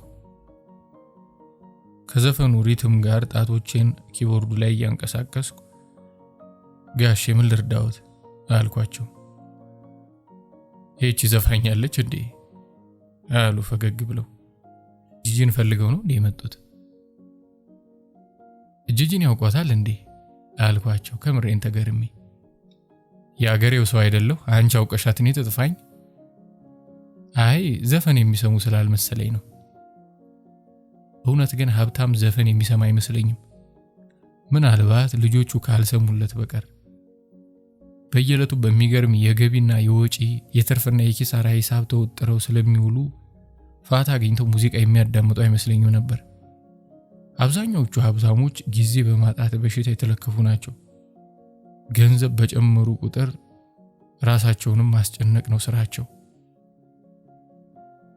ዘርፎ የናጠጠውና በውርስ ያደገ ብቻ ነው እዚህ ሀገር እየተቀማጠለ ሲዝናና የሚታየው። በተረፈ ለፍቶ ያደገው ካደገም በኋላ የሥራው ባሪያ ነው። የኛ ባሉካም ምንም እንኳን አስጠንቁሎ ነው ምናምን እየተባሉ ቢታሙም ከነዚህኞቹ ተርታ የሚመደቡ ናቸው። ሌሊት ሁላ ሲደዋወሉን የሚያድሩት ይላሉ። ታዲያ በየትኛው ጊዜያቸው ጂጂን ሰሟት እንጃላቸው። ብቻ ብዙም እንደኩያ ተሳፍጬ እንዳወራቸውም ስላልፈለጉ በቀጥታ ወደ ስራው ጉዳይ ገቡ። ስለ ሪፖርቱ አንዳንድ ነገር ግልጽ አድርጌላቸው ከሄዱ በኋላ ኤዱ ጠረጴዛዬን ለብቻዋ ከበበቻት። እሷ የማትሰማው ነገር እዚህ ቤት ውስጥ እንዲኖር አትፈልግም። እሷ ከሰማችሁ ደግሞ የማይሰማው ሰው ቤት ውስጥ አይኖርም። ይህን ለማረጋገጥ ቀና ብሎ ሌሎቹን ሰራተኞች መመልከት በቂ ነው። ሁሉም የሚጠብቁት የኔን አፍ ነው፣ እንደምነግራትና እንደማልነግራት ለማረጋገጥ። አንዳንዶቹማ ጆሮዋን ሁሉ ኮርኩረው አጽድተው ቢልኳት ደስታቸው ነው። ምን አሉሽ አለችኝ። ያው የወኪልነት ግዴታዋን ልትወጣ። ኤዱ ትንሽ እንቅልፋምነት ይቀራታል እንጂ ንቃት ታበዛለች። የፓርላማ ተመራጭ የመሆን ሙሉ አቅም ያላት ሰው ነች። ይህን ሁሉ የፋይናንስ ሰራተኛ ወክላ ከኔ ወሬ ለመልቀም የመጣች ልጅ ያቅጣታል ብዬ አላስብም። እንዳልኩት አቅሙ ካላት። ሪፖርቱ ላይ ግልጽ ያልሆነላቸው ነገር ነበር፣ አስረዳኋቸው አልኳት። አይ ስለ ዘፈኑ ሲጠይቁሽ አልነበር? አንቺ እኮ ጉደኛ ነሽ፣ ተከራክረሻቸው ይሆናል። የምን ክርክር? ስለ ዘፋኟ ጠየቁኝ። ያውቋታል እንዴ ምናምን ስላቸው አንቺ አውቀሻት እኔ እንዴት አላውቃትም አይነት ነገር አሉኝ። አለቀ። ለምን ከፈትሽ ምናምን አላሉሽም? ኧረ አላሉኝም። በቀደም እኔን ኤርፎን ለምን አረግሽ ብለው ኮሪዶሩ ላይ እንዴት ነው ያበሻቀጡኝ። ስታያቸው ተደነባብረሽ ይሆናላ። መደነባበር ሳይሆን እንዳይደብራቸው ብዬ ልክ ሳያቸው ኤርፎኑን ከጆሮዬ ላይ ነቅዬ ኪሴ ከተትኩ። እሳቸው ሆዬ መች ሊሰሙኝ። ዛሬ ግን በቀኝ ጎናቸው ነው ማለት ነው የተነሱት። ሂሂ ኤዱ እንደዚህ ነች። የራሷን በራስ መተማመን እጦት በሰውየው ቀኝና ግራ ጎን ታሰብባለች። ይህን ሁላ የሚያስቀባጥረኝ ምንድነው? ጸጥታው በስቶ እንቅልፍ ስለነሳኝ ነው። ስልኬን አብርቼ ሰዓቱን አየሁ። 10 ከ10 ይላል። በዚህ ሰዓት ብነሳ የምሰራው ነገር አይኖርም። ያለኝ አማራጭ አልጋዬ ላይ ዝም ብዬ እንደ ቅርምቡስ መገላበጥ ነው። ጌቾ ፊቱን ወደዛ አዙሮ የውጣልኝ አይነት አየሩን ይተነፍሳል። እኔ እስካሁን አይኔን የገለጥኩት ሰዓቱን ለማየት ብቻ ነው። መልሼ መግለጡን ሳስበው ፍርሃት አለኝ። የሰይጣኑ ያሞጠሞጡ ከንፈሮች አይምሮዬ ላይ ተከሰቱ። በአይምሮ የታየ በምን ይከለከላል? አይምሮ አይጨፈን ነገር። በፊት በረንዳው ላይ እየተጫጫሁ የሚያማርሩ ድመቶች ማዕት ነበሩ። ዛሬ የት ሄዱ? ዛሬ ስሪያ የላቸው? ለምን አይሳረሩም? ያ የሰው የሚመስለው ጩኸታቸው በጆሮዬ ውል አለ። እንደ ዛሬ መበጥበጥ አምሮኝ አያውቅም። ሌላ ጊዜ ጣራው ላይ ሲላፉ በጥፍራቸው ቆርቆሮ ሲንሳጠጥ አጥንቴ ድረስ የሚሰረስረኝ ድምፅ ዛሬ እንደ እናቴ ሹሩሩ ናፈቀኝ። እንደ ድመት ጮኬ በጠራቸው ደስታዬ ነው።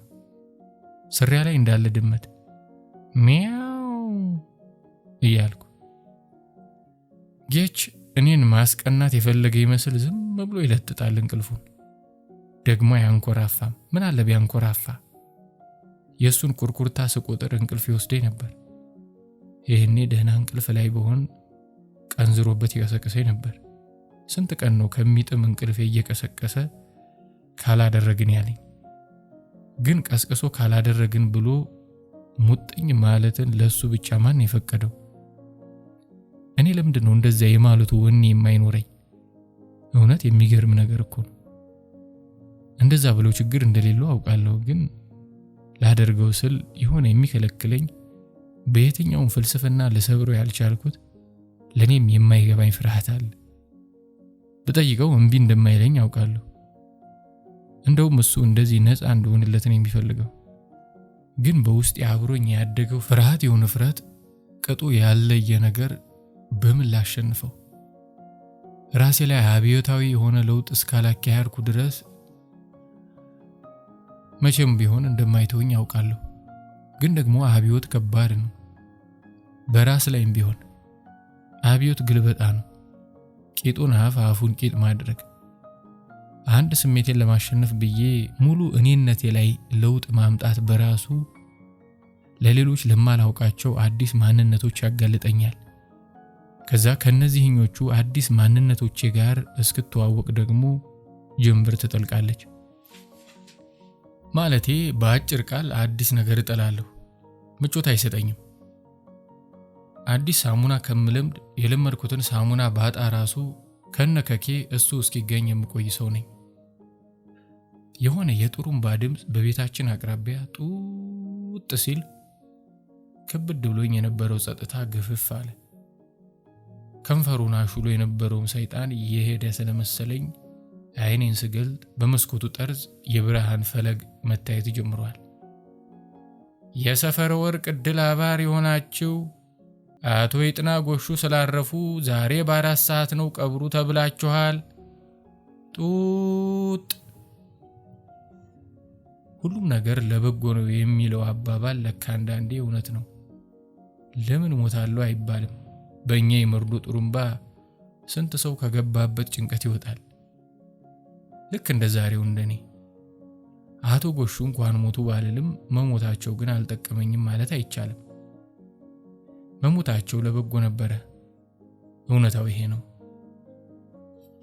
ጥሩምባ ነፊው ግን ምን አይነት ድምፅ ቢኖራቸው ነው መሬት ቆመው የሚጮሁት? እዚህ እኛ ያለንበት ድረስ ወለል ብሎ የሚሰማው ወይስ የሌሊቱ ጸጥታ ግንኖት ነው? ሰው ካልጠፋ ቀን ማክሰኞ ይሞታል። እሁድ ቢሞቱ ምን አለ? ይገባኛል እኮ የመሞቻ ቀናቸውን እሳቸው አይመርጡም። ግን የመረጠላቸው እግዚአብሔሩ ቀን አስተካክሎ ቢጠራቸው ምን አለ? ቅዳሜ ሌሊት ለእሁድ አጥቢያ ላይ መልአከ ሞቱን በድል ይመልስህ ብሎ መርቆ ቢልከው ምን ነበረበት? እሁድ እኮ አዛ ቀን ነው። ለቅሶ፣ ሰርግ፣ መልስ፣ ምርቃት ምናምን እያሉ ካልተንከራተቱበት አያልቅም። በዛ ላይ ማክሰኞ ስራ ነኝ። ቀብሩ ደግሞ የተጠራው ለ4 ሰዓት ነው። ቀብሩ ላይ መገኘት አለብኝ። ሳይሉኝ ደግሞ የሴቶች እድር አባልም ሆኛለሁ። ከ11 ሰዓት በኋላ ከስራ ስወጣም እዛ ሄጄ ሽንኩርት መከታተፍ፣ ምስር ማጠብ፣ ራት ማብላት፣ ገለመሌ አይቀርልኝም። አለቀልኝ። አሁን ለጊዜው አንገብጋቢው ጉዳይ ይህን ሸርሙጣ የሆነ ሰውዬ እንዴት አስፈቅጄው ወደ ቀብሩ ልሂድ የሚለው ነው።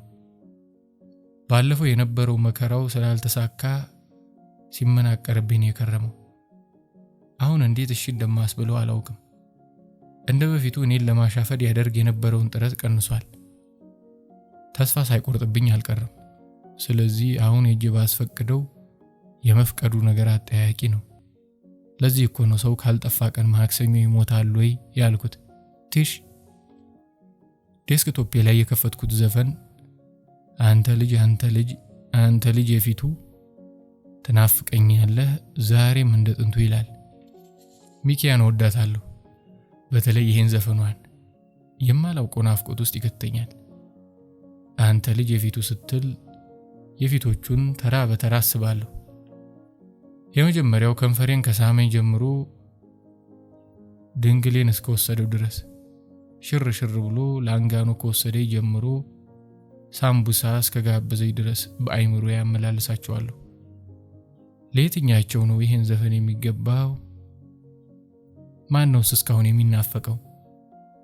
ብዙ ሰዎች ድንግልናን የወሰደው ሰው እስከመቼውም እንደማይረሳ ይናገራሉ። አብዛኞቹ ወንዶችም ድንግል መውሰድ የሚወዱት የሰው ታሪክ ውስጥ ጣልቃ መግባት ስለሚወዱ የልጅቷ ታሪክ ውስጥ ጉልህ ቦታ ይዘው ለመቀመጥ ላለመረሳት ነው። እኔ ደግሞ ድንግሌን እንደወሰደው ሰው ለመርሳት የቀለለኝ የለም። ሲጀመር ድንግልናዬን የሰጠሁት ፍልጥ ሲልብኝ እንጂ ለሱ የተለየ ፍቅር ኖሮኝ አልነበረም። በቃ በዛ ሰዓት ጓደኞቹ ሁሉ የጀመሩበትና እኔ በእነሱ ወሬ ጥሬ ሊፈነዳ የደረሰበት ጊዜ ላይ ነበርኩ። በቦታውም የተገኘው ብቸኛ አማራጭ ዘቢደር ነበር። ፍላጎቴን በእሱ አበረድኩት። ዘቢደር አንዳንድ ስም ግን አይገርምም? ዘቢደር ብሎ ስም ያስቀኛል።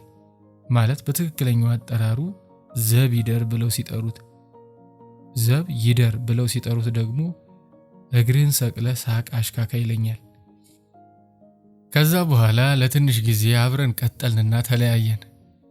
ከሱ በኋላም ያን ያህል ብዙ ወንድ ላይ የመንጠላጠሉ ፍቅር ስላልነበረኝ ፍላጎቴን በደንብ አድርጎ አብርዶልኛል መሰለኝ። ብዙ ወንዶችን በታሪኬ ውስጥ ሳላበዛ ነው ጌቾ ያገኘኝ። እኔ በህይወቴ አይበለውና ቢያልፍ እንኳን የማረሳው ሰው ጌቾ ይመስለኛል፣ አልፎ ያሳየኝ እንጂ። የኮምፒውተሬ ሰዓት 3 ሰዓት አናቱ ላይ ይላል። የእጄንም ሰዓት አየሁ፣ እንደዛው ነው። ከዚህ የረዘመ ሰዓት የለኝም። ይህን ድንባዣም ሰውዬ ማነጋገር አለብኝ። ቢፈልግ ከደሞዜ ላይ ይቆረጠው እንጂ ከቀብሩ መቅረት የለብኝም። በቀደምም ሊቀመንበሩ አስጠንቅቀውኛል። ብዙ ቀብር እየቀረሽ ነው። የአንቺን የቀሪ ቅጣት መሰብሰቡ እኮ አይደለም እድሩን የሚጠቅመው። እድሩ የሚጠቀመው በአንቺ ተሳትፎ ነው። የአንቺን 10 ብር መሰብሰብ የሚጠቅመን ከመሰለሽ ተሳስተሻል። የዚህ ሰፈር ሰው በቀለኛ ነው።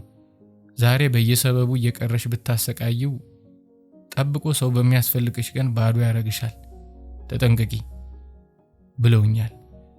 ከዚህ በላይ ትኩረት ውስጥም መግባት ያለብኝ አይመስለኝም። አካሉ ሰላም ነው? ብዙ ጊዜ ሰው በልኩ ሱፍ ሲያሰፋ እንጂ በልኩ ጠረጴዛ፣ ወንበር፣ ቢሮ ሲያሰራ ገጥሞኝ አያውቅም። ይሄ ሻፋዳ አለቃዬ ግን ሁሉም ነገር በልኩ ነበር። እዛ ቢሮ ውስጥ መገኘት ያምርበታል። ሰላም ነው ዘሙ? ቁጭ በይ። የት ልቀመጥ? ቢሮ ውስጥ ያሉት ዕቃዎች አብዛኞቹ በልኩ የተሰሩ አይነት ናቸው። በሱ ልክ በተሰራ ወንበር ላይ እኔ ብቀመጥ ታዲያ ያምርብኛል? ማማሩ ይቅር ግድ የለም፣ ግን ወንበሩ እሺ ብሎ ይቀበለኛል? እንጃ። አይ ሳልቀመጥ አንድ ነገር ላስፈቅድ ነበር። መቀመጥሽ እንዳልፈቅድልሽ ያደርጋል እንዴ? አቦ ተረዳኛ። በሆዴ አንባረኩበት። አይ ስለምቸኩል ከፈቀድክልኝ ቶሎ ለመሄድ ነው። አውቃለሁ ብቀመጥለት በማይመለከተኝ ወሬ አዛ እንደሚያረገኝ ቶሎ አይለቀኝም። የት ልትሄጂ ፈለግሽ? ጎረቤት ሰው ሞቶ ቀብሩ አሁን 4 ሰዓት ነው። ደርሼ እንድመለስ እንድትፈቅድልኝ ነው። ካልሆነ ደግሞ በቀሪ ታሰብብኝ። አይ ባለ ትዳር ነገር ስንት ሰዓት ትመለሻለሽ? እስከ 5:30 እመለሳለሁ። ግን ባለ ትዳርነቴን እዚህ ጋር ምን አመጣው?